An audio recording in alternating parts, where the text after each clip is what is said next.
Bonjour, je suis très heureux de pouvoir vous retrouver et sur cette petite vidéo pouvoir partager un sujet qui me passionne, c'est le jeu. Alors comment j'en suis venu à être passionné par ce sujet? Eh bien tout simplement, comme tout enfant j'ai joué, j'ai aimé jouer, mais très curieusement vers l'adolescence j'ai commencé à ne plus jouer, à penser que la vie devait être euh, sérieuse, qu'il fallait avoir des comportements sérieux. Il faut savoir que j'ai commencé à m'intéresser par exemple à la méditation à l'âge de 15 ans. Et donc du coup, j'étais sur une optique de il faut avancer. Et puis, en parallèle, j'avais envie pour ma vie professionnelle d'être dans le milieu de l'éducation, des choses comme ça. C'était pas très clair, du coup j'ai passé mon BAFA. Et quand j'ai passé mon BAFA, on m'a fait jouer, forcément. Et j'ai dû jouer et faire jouer ensuite les enfants. Et j'ai retrouvé le goût du jeu.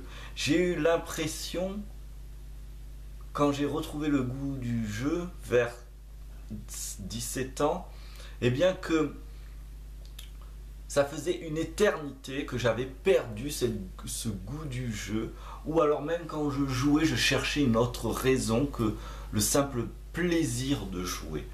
Et je me suis rendu compte que finalement, d'une certaine manière, à 17 ans, j'avais déjà un esprit finalement qui était un esprit vieux, de vieux. C'est-à-dire, je croyais que la vie était sérieuse et qu'il fallait faire des choses pour être quelqu'un dans la vie. Et même si je m'en sortais pas forcément, parce que un petit jeune de 17 ans, il fait ce qu'il peut. Voilà. Et donc, c'est important, cette petite partie, ça m'a fait un premier choc.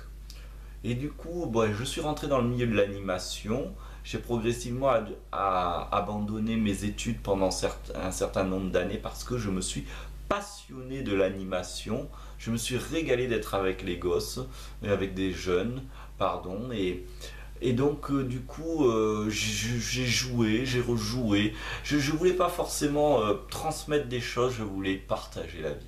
M'éclater, être foufou, ça c'était bon. Et à 21 ans, j'ai eu l'occasion de devenir formateur de BAFA.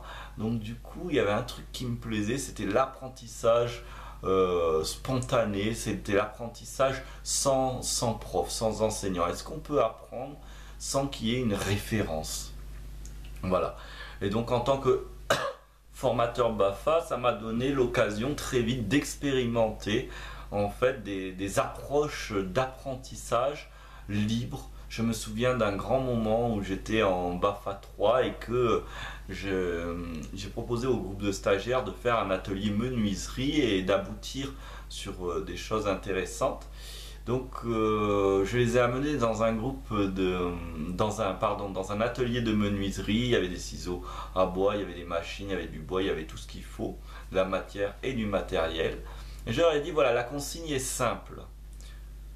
On a l'après-midi, on a 2 heures, 2-3 heures pour faire quelque chose. Vous êtes libre de le faire comme vous l'entendez. Je vais donner aucune consigne de départ si ce n'est de faire quelque chose qui est de l'ordre de la menuiserie. Et je vous demande avant de vous dire oh je sais pas comment faire, de chercher à faire par vous-même et de chercher à vous passer l'info les uns les autres avant de venir me voir. Et si vous venez me voir, je vais vous donner de l'information, ok, mais si une personne est venue me voir, eh bien je ne donnerai pas une deuxième fois l'info. Je jugerai que l'information est partie avec un individu, donc elle est partie vers le groupe. Et j'ai lancé l'animation formative de cette manière-là. Et très surpris parce que je pensais qu'on arriverait à quelque chose, mais je ne pensais pas qu'on arriverait aussi loin. Tout le monde a a fait quelque chose d'intéressant. Vraiment, a fait des petites sculptures, des figurines, certains des bols, d'autres diverses choses.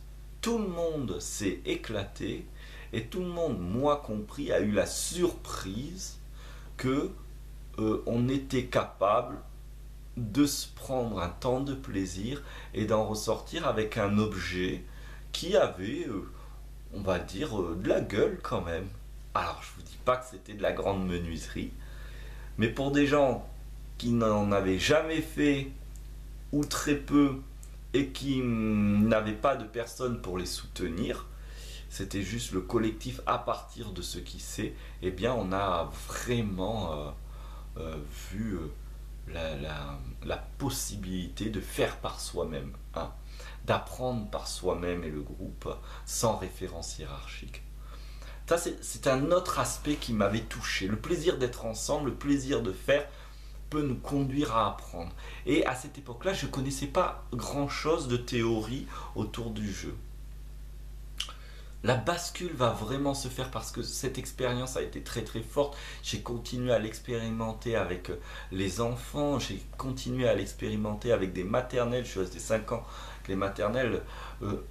L'idée c'était de laisser faire, pas laisser faire dans le sens rien faire, mais créer un environnement, orchestrer un certain nombre de choses qui vont provoquer l'autorisation d'expérimenter par soi-même et d'aller vers soi, d'aller vers une production qui peut être une production matérielle ou une production qui peut être immatérielle, mais pas une production dans le sens productif de l'usine, mais dans le sens de réaliser une activité.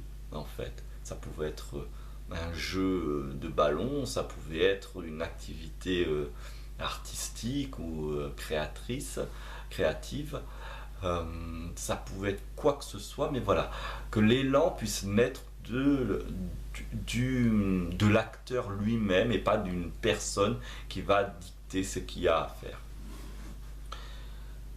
Chemin faisant, je me suis retrouvé pour X raisons dans une ludothèque où j'ai rencontré 2 personnes que j'espère pouvoir interviewer, qui sont Yves Roche, ludologue, et Claude Frigiotti, ludothécaire, qui sont des personnes ressources dans le domaine du jeu. Et là, j'ai découvert, comment dire, j'arrivais avec quand même une idée expérimentale, empirique, de la notion de jeu et de l'étendue de ce que peut apporter le jeu.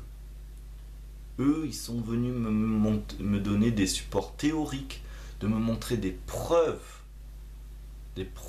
tangibles que l'activité ludique est une activité, pour moi, c'est l'activité suprême, d'une certaine manière. Ça veut dire, pour un gars comme moi qui a été passionné, qui est passionné de méditation, donc de spiritualité et tout le cortège de tralala qui va avec, ça peut paraître complètement opposé à première vue, et pourtant j'y ai vu quelque chose d'incroyable. J'y ai compris que quand moi je m'assis pour méditer, c'est parce que je me fais plaisir à méditer, c'est parce qu'en fait je joue la méditation.